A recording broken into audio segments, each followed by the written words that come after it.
আসসালামু আলাইকুম ওয়া রাহমাতুল্লাহি ওয়া বারাকাতুহু। আনারি ওয়ার্ল্ডে আপনাদের স্বাগতম। আজকে আমরা যে রেসিপি রান্না করব সেটি হচ্ছে শক্ত মাংস। অনুমতি পেলে শুরু করতে পারি। অনুমতি দেওয়া হলো। শক্ত মাংসের জন্য আমরা মাংসগুলোকে বড় বড় করে 16 পিস করে নিয়ে নিয়েছি এখানে। এখন দিচ্ছি আদা, তারপর দিচ্ছি রসুন, এটা আপনারা দেবেন পরিমাণ মতো। এখন দিচ্ছি একটু হলুদ, গুঁড়ো মরিচ, ধনিয়ার গুঁড়ো 1 চামচ, এলাচি এবং দারচিনি, পেঁয়াজ কুচি, গরম মশলা গুঁড়ো দিচ্ছি, তেজপাতা দিচ্ছি একটা, ছিঁড়ে দিচ্ছি এটাকে। এখন একটু তেল দিচ্ছি, লবণ দিচ্ছি। এখন এই সম্পূর্ণ মশলাগুলোকে ভালো মতো মিক্স করে নেব। আমাদের মাখানো হয়ে গেছে। আমরা এখন অল্প কিছু পানি দিয়ে দেব। এখন এই মিশ্রণটাকে আমরা চুলে দিয়ে দেব। আমরা তখন গরম মশলা হবে জিরা গুঁড়ো দিয়ে দিয়েছিলাম। যাই হোক কোনো সমস্যা নেই। আমরা এখন গরম মশলা দিয়ে দিচ্ছি 1 চামচ। এখন এটাকে ভালো মতো নেড়ে নেব। আমরা আরো কিছু পানি অ্যাড করে দিচ্ছি। এবার আমরা এটাকে ভালো মতো সিদ্ধ করে নেব। কিছুক্ষণ পর আমাদেরকে এভাবে নেড়ে নিতে হবে।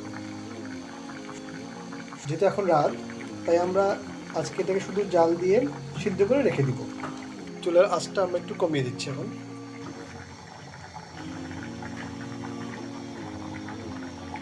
আজকে দ্বিতীয় দিন আমরা আবার মাংসগুলোকে সিদ্ধ করার জন্য দিয়ে দিয়েছি। যদিও সবাই একদিনেই করে থাকেন, যেহেতু আমরা এটা রাতে করছি তাই সম্পূর্ণ সিদ্ধ হতে একটু সময় লাগবে। এজন্য আমরা দ্বিতীয় দিন আবার সিদ্ধ করে নিচ্ছি। আমাদের মাংসগুলো সিদ্ধ হয়ে গেছে। কিছু ঝোল রয়ে গিয়েছিল, সেগুলো আমরা আলাদা রেখে দিয়েছি। এখন শুধু মাংসের পিসগুলো একটা কড়াইতে তেলে ভেজে নিব।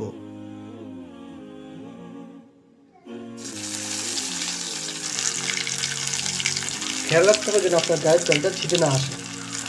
যদিও আমার গায়ে একটু চলে এসেছিল। এই মাংস ভাজা এবং পুরো প্রসেসটা একদিনই করতে পারি, বা সেটা করলে এক ধরনের স্বাদ পাওয়া যাবে। আর তখন সেটা হয়ে যাবে চট্টগ্রামের ঐতিহ্যবাহী গরুর মাংসের কোয়াব এবং আমাদের এই শক্ত মাংস রেসিপিটা অনেকটা সেম, বাট প্রসেসটা একটু ভিন্ন।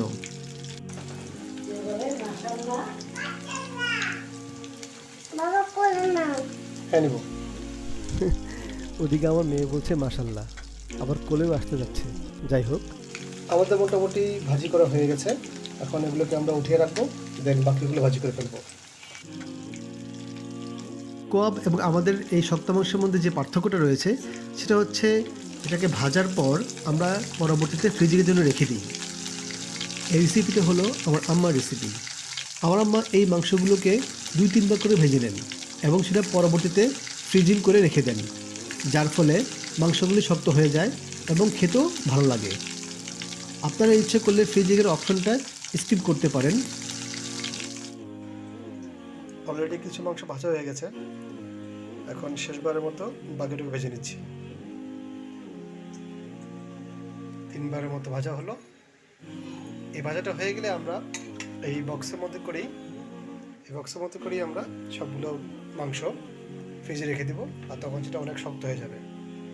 আমরা একবার একটু চেক করে দেখি মাংসগুলো কেমন নরম হয়েছে।